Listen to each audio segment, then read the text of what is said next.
Congressman Fernandez mentioned about asking the assistance of COA to invest po yung paglobo ng health fund nung nagkamit yung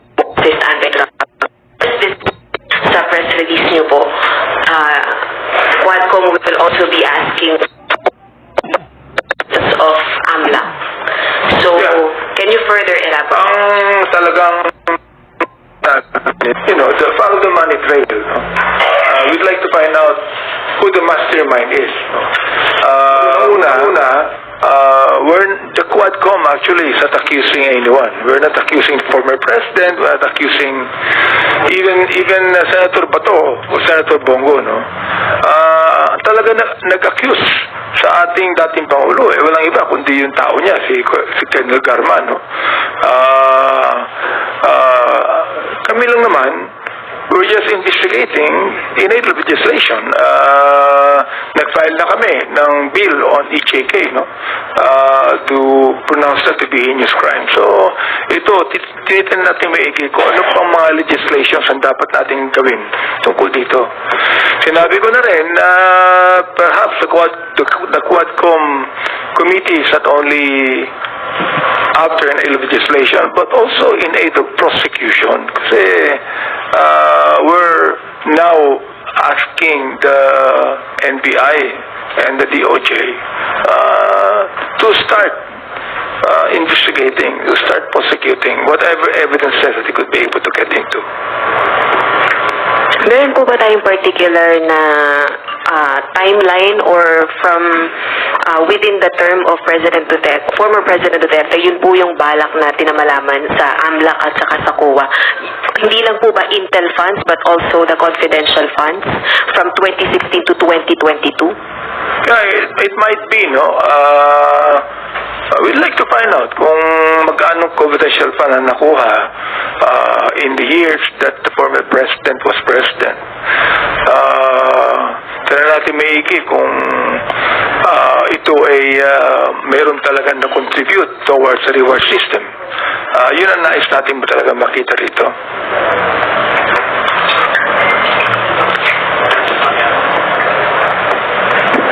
Sorry, you just mentioned po na hindi lang po kayo after in aid of legislation but also in aid of prosecution.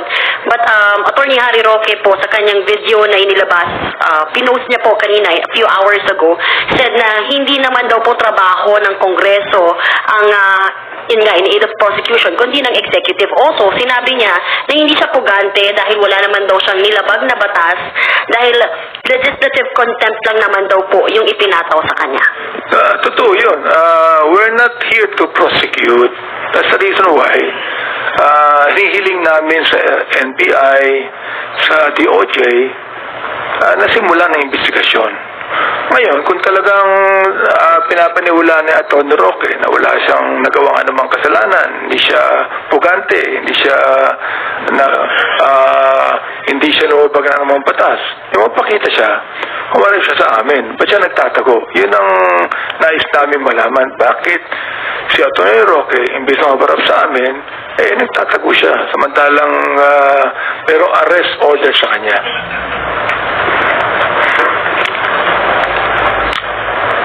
Hi, Sir. Zandro Chona pa from Billionario.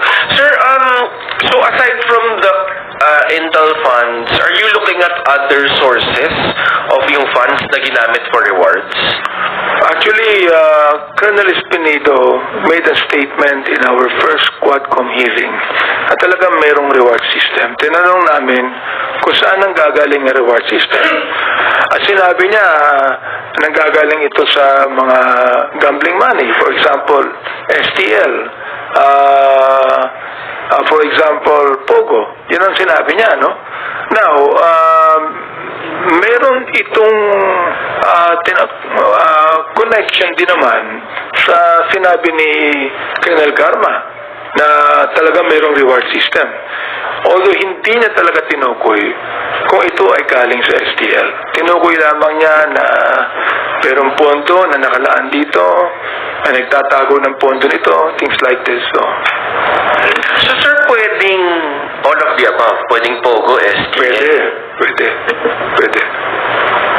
More than one? Yes, pwede. kasi na na kung yan ay talagang operational expenses na tinatawag, syempre that would appear. Mag-a-appear yan sa COA, mag-a-appear yan sa pag-imbestiga doon sa mga intelligence fund and confidential fund na nakalagay ng operational expenses. Ang gusto nating malaman, paano ginamit itong operational expenses na ito? Kasi actually, pag sinabi nating operational expenses, na binibigay bago ang operation hindi binibigay yan after the operation. So it's not actually a post-operational expenses. But before any operation can be done, merong tinatawag nating operational expenses. We understand that. But not the reward for policemen killing another person for that matter. So sir, possible na dirty money yung ginamit for the reward system? It can be possible. Yes. And sir, last na lang on my part. Yung may binabanggit si Colonel Garma na yung Coplan pala, sir, hindi pala pinapondohan ng PNP. Yung Coplan po, yung mga planned na operations. Hindi pala siya pinapondohan ng PNP. Nakasanayan na daw on ground na pumupunta yung mga pulis sa mayor.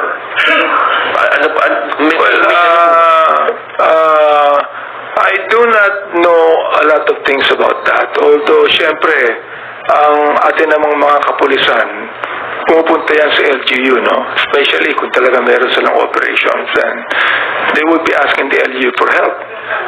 Okay lang yun Okay lang yun Unless otherwise, ang talaga papatay nila, mayor din naman.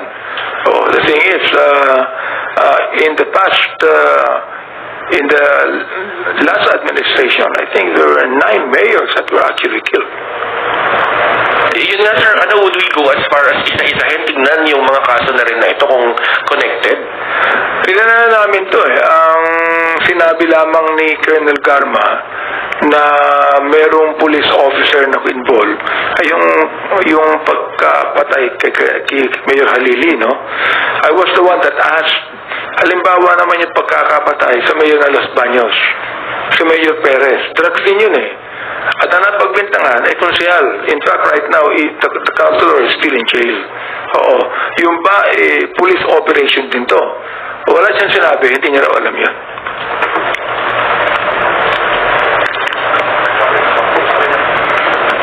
Cong, Ian Cruz po, GMA. Yes. Sir, may testigo na ba tayo na magsasabi na galing nga sa CIF yung ginamit na pera sa Tokhang? Well, as far as we're concerned, si Karma pa lang talaga ang nagbigay ng statement ng tungkol dyan, Although, tinatanong nila kung gaano katotoo yung statement na yan. Sinabi ko naman na mula kay Colonel Espinido na sinabi niya may reward system, yung napatay na Chinese drug lord sa Davao Penal Colony, na binigyan ng PDL ng tigi 1 milyon. In fact, according to the PDL na nag-testify, even Colonel Padilla, na ang sabi nung SPO for Art Narsoles na bawat ulo 1 milyon. So 3 milyon yan. Pero 1 milyon lang ang binigay sa kanila. And yung 2 PDL, they gave that 1 million to their wives o anak. So, sa kanila, naloko sila doon. Pangalawa, they were actually promised liberty, Tanggalin na yung kaso. But instead of that, they were even charged ng homicide. Ang pangatlo niyan, yung Kibarayuga, na yung testimony ni Lieutenant Colonel Santi Mendoza na talagang nagkabayaran at 300,000 ang ibinayad doon sa nakapatay kay Barayuga at siya nga yung inutusan at nakatanggap siya. Sinabi niya nakatanggap siya ng 40,000. And of course, ang pangapat, si Colonel Garma. So, definitely, sa 4 na testimony yan, talagang mayroong reward system. There's no doubt about that. So ano pang kailangang ebidensya? So sir, sa pag-follow ng money trail, anong mga nakikita nyo malaking steps na gagawin ng komite? Well, ang step na gagawin po namin yung sinabi ni Congressman Dan Fernandez na we will invite COA. And then, of course, also tatanungin namin yung AMLA tungkol sa palipat-lipat ng perang yan, kung saan nanggaling yan, kung saan napunta yan, kung sino ang nag-spend yan. I would think that AMLA would know about it. Congressman, sa tingin nyo, marami pa bang sasabihin si Colonel Garma? Ang dami na niyang sinabi na malalaki, pero meron pa ba siyang, sabi nga nila, meron pa bang tayong inihintay sa kanya? Palagay ko, meron pa eh. Hindi ko pwedeng isawala sa lahat sa inyo. Meron pa. In fact, meron nang nagka-come forward sa amin on their own na nagbibigay ng salaysay. We still do not know kung ano yung sinumpi ang salaysay yan. In fact, yung affidavit na ginawa ni Garma, nagulat kami lahat kasi binigay sa amin yan. Nagkaka-com hearing na kami. That was given to us. Kaya nagulat kami sa revelation ni Colonel Garma. Si Leonardo po, si Napolcom Commissioner, kailan po siya magsasalita at sa tingin nyo, may malaki din ba siyang papasabugin? Until such time that Colonel Leonardo would submit to us a signed affidavit, doon namin siya isasala. Doon lamang. We still do not know what the status of his mind is. Pero meron na bang inclination na magte-testimonya siya, kagaya po ni Colonel Garma? Sa aking palagay, sa akin lang, personally, palagay ko meron na eh. We only do not know when that would be, or perhaps in our next hearing,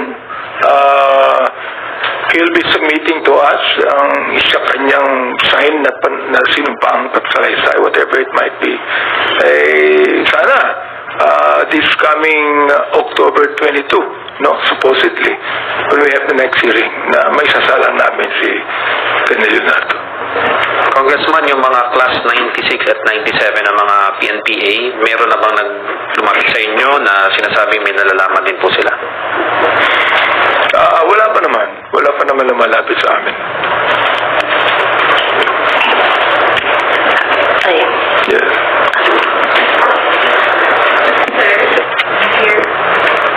Yeah. Hello, sir. Senator Ronald de la Rosa said the Senate will launch its own investigation on drugs, and he will fight for President Rodrigo Duterte. Senator Ronald Bato de la Rosa says the Senate will launch its own investigation into the war on drugs and will invite former President Rodrigo Duterte as resource person. At naniniwala siya mas malaki po yung possibility na dumalo si former President sa ilo-launch nilang Senate investigation. For a comment on this po. Very good. In fact, sabi ng Bible, 2 is better than 1. Oo. May partner na kami sa Senado when it comes to investigation. How about yung possibility na humarap mismo si former president sa kanila and yet dito sa atin po sa Quadcomm? Seems like, yun po, although nagbigay na po ng statement si former president na willing siya na umatin, pero mas malaki yung possibility sa Senate siya humarap. Well, it might be. It's up to him actually. Although in-indicate na niya na haharap siya if he's invited. So, sa amin okay na okay yan eh. Hopefully he will come and clear the air and say what he would like to say. You mentioned earlier, Cong, na next hearing, EJK ulit yung topic. Are we not going to formally invite the former president to finally face the Quadcomm amidst these allegations against the war on drugs? We will still talk about if we are going to have the EJK or the POGO or the drugs about it. But definitely we're going to invite the president. I do not know when, no? Sa akin, if we're going to invite the former president, hindi muna namin iimbitahin ng maraming mga iniimbita namin, no? So that he could be able to freely say his piece. Mahirap naman kung napakaraming iimbitahan namin and then maghihintay siya ng matagal. We do not want that to happen. Sorry sir, pero hindi ho ba maaapektuhan yung pong inyong investigation na ginagawa kung sa Senate siya unang humarap dahil naka-8 public hearing na po yung Quadcomm and palagi pong nadadrag yung pong si former President Duterte? Hindi naman siguro sapagkat malalaman naman namin kung ano nga sabihin niya sa Senado. Whatever he will say, no, babatayin namin maigi yan .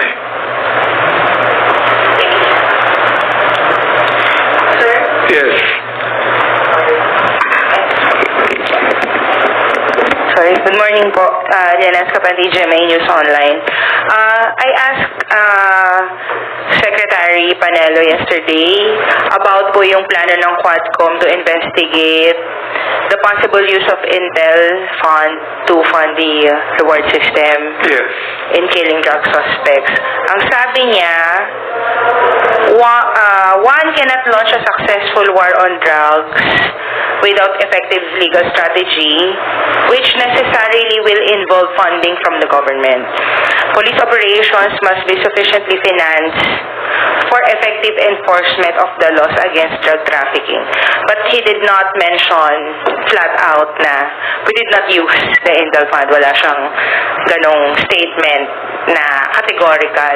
Do you think, how do you find that statement? Is that statement, lack of categorical statement, just confirms what the others have testified po sa Quadcomm? Yeah, I respect his own legal opinion on that. No, marami naman siguro mga legal opinions sa iba't ibang mga abogado. No? That is own legal opinion. Sir, confirmation kaya yun. Nagamit niya yun. He did not mention, ang haba ng statement niya, but he did not mention about anything na hindi namin ginamit yan. Ano ibig sabihin ng hindi namin ginamit? Kasama siya ron?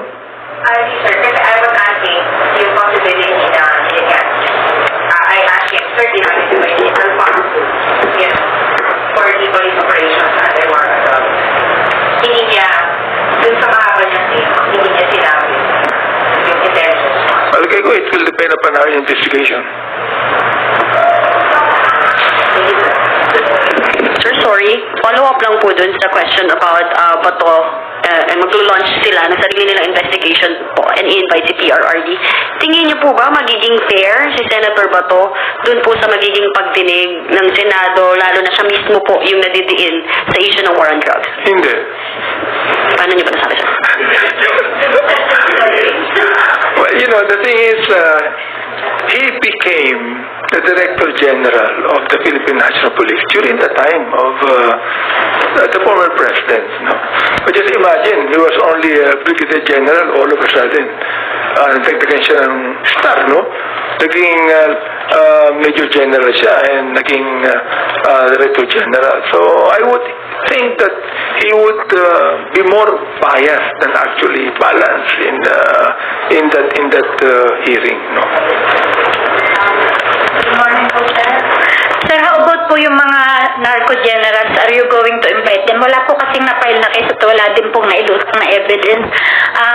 Nabrand po sila dahil close sila sa isang presidential candidate kay former DILG Secretary Marojas na identified doon sa Novotel. Sinabi na pong narco-generals agad. Pag amin na pong iimbestigahan ng drugs, dangerous drugs, palagay ko, we will now be able to know and invite who the narco generals are. At this point in time, hindi pa masyado namin pinag-uukulan ng pansin yan. Good morning, Cong. Yes. Thank you. Sir, so are you seeing conflict of interest sa investigasyon ng Senado or their planned investigation dito sa war on drugs? I really do not know if most of the senators would agree to it, no? Sinabi lang yan ng isang senador, eh. So, there might be, but we do not know, no? We still have to wait until such time that it will happen. On the details lang po nitong pag-tap ng AMLC sa investigasyon ng Quadcomm, nag-reach out na po ba ang Quadcomm to the AMLC, and on the particulars po, kani-kaninong bank accounts po yung titingnan? For example, dun po ba sa mga involved sa killing, for example, ng 3 Chinese within the Davao Prison and Penal Farm, or dun sa mga involved kay Wesley Barayuga? We have always invited the AMLC to come and be in our hearing, no? Because of the Pogo. Yung money trail ng Pogo. Hindi pa namin sila natatanong kung yung money trail that happened in the EJK operations.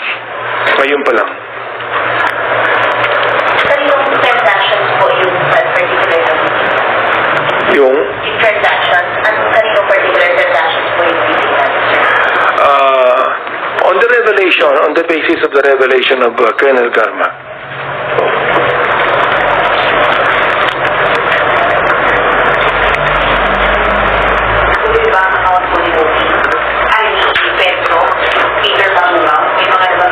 Oo, yung Peter, no? In fact, we are actually looking at the possibility of inviting him to come.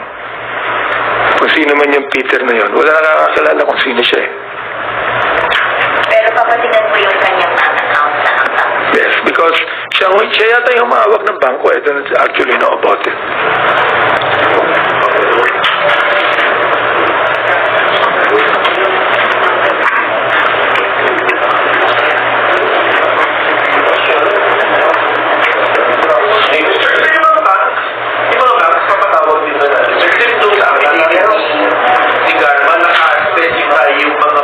May mga banks po na specified dun sa affidavit, papatawag din po ba natin sila? Hindi yata na-specify ni Garma kung anong bangko. Pero sinabi niya na mayroong bangko. So we're gonna find out kung anong bangko yan. Pag nakita namin, nalaman namin kung anong bangko talaga yan, well, of course, papatawag po namin yan. So yung may metro ba? Kung naka-specify yan, we will call on them. Definitely. You don't see naman na magiging hurdle yung bank secrecy. Hindi naman siguro. I mean, I think that the AMLA would know about it. I think that the bank would be honest about the transactions. Sir, pero may kasi sir, even yung sa intel funds, parang hindi pa talaga concrete yung what we know right now. Sa tingin niyo, sir, in the next hearing, malilink na yung possible sources na STL, Pogo, and yung intel funds? Sa tingin niyo, mabubuksan na po doon o medyo... In our hearing, there'll be no let up, no? Ibig sabihin, talagang hindi lang namin tatapusin ito. But we will do everything we can to let the people know kung talagang ano nangyari dyan. Kasi sinimulan na namin eh. And of course, this is about politics, no? The thing is, we would like the people to know na talagang kami gagawin namin na lahat para ma-expose lahat itong mga shenanigans na ito, ma-expose lahat itong mga illegal na gawain ito.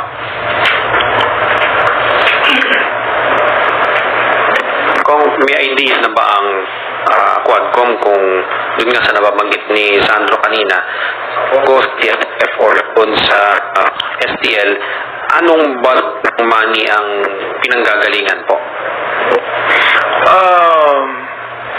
Kung may idea kami, meron, no? Although we cannot say pa definitely kung ano yun, no? Kahit nasa Pogo may mga iimbitahan kaming bangko tungkol dyan to be able to find out the money trail. Pero hindi pa ngayon, pag pinag-usapan ng GH, kasi umaabot kami ng hating gabi, no? Just to talk about a certain certain topic, no? So, tingnan natin kung halimbawa masasabi ko sa Quadcomm na okay, sa ating next hearing pag-usapan natin ng EJK and then Pogo. Pero kung when it comes dun sa reward system, ano kaya ang nagagamit na pera doon? Intelligence fund, Pogo money, STL? Sinabi ko na possibility na lahat nagagamit yan eh. Oo. STL, Pogo Fund, nagagamit din yan eh. Kasi pag operational expenses yan, pwede mo gamitin yung confidential fund yan eh. Oo, nakalagay talaga dyan. Just would like to find out magkano ba ang nagamit yan, saan ginamit yan. Sir, may amount tayo? Meron na estimate kung magkano? Wala pa eh. Wala pa kaming estimate kung magkano. Ang inaano namin ganito eh. Kasi sinabi ni Karma, tiered yan eh. 3 level yan eh. Ano? So, pag sinasabi namin, ilan ba ang pinatay? Ilan ba ang pinatay? For example, like, merong pinatay na mayor, merong pinatay na drug lord, merong pinatay na drug pusher. Sa estimate namin, umaabot ng I do not know kung, pero malaki.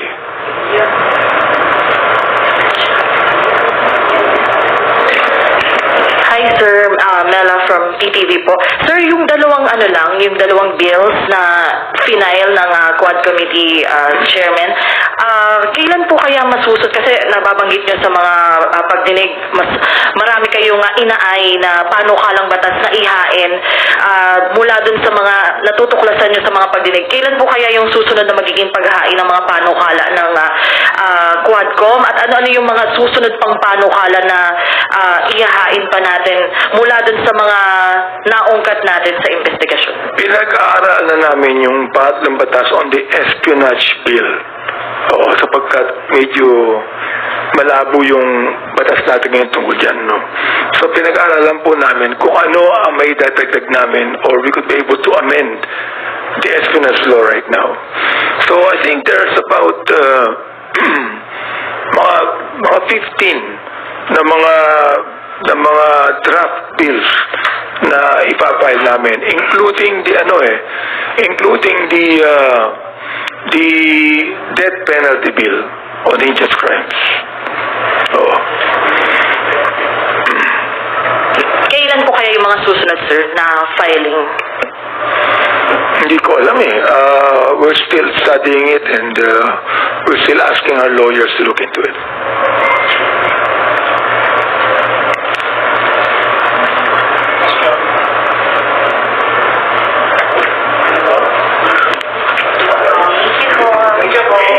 Salamat.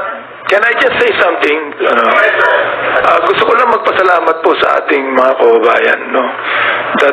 Kasi marami ko nakakausap na napupuyat sila na pinapanood tong Quadcomm hearing. And just would like to thank them for the interest na meron sila na malaman ang nangyayari sa ating bayan. Maraming salamat po sa mga taga-suporta ng Quadcomm at makakaasa po kayo. We will do everything we can for our own country, para po sa ating bayan. Maraming salamat po sa inyo lahat.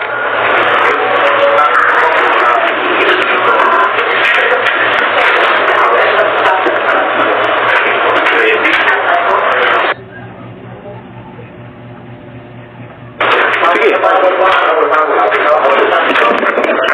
Kung yung sinasabi na pabubuksan daw yung mga cold cases, mga cold cases po, yung mga sa mga dating mayor, mga 14 na po yun, ano po ang reaksyon ng Quadcomm doon? Nabuksan na po namin yung Mayor Halili, no? Sapagkat binanggit ni Colonel Garma eh. At ngayon nga, iimbestigahan na uli, no?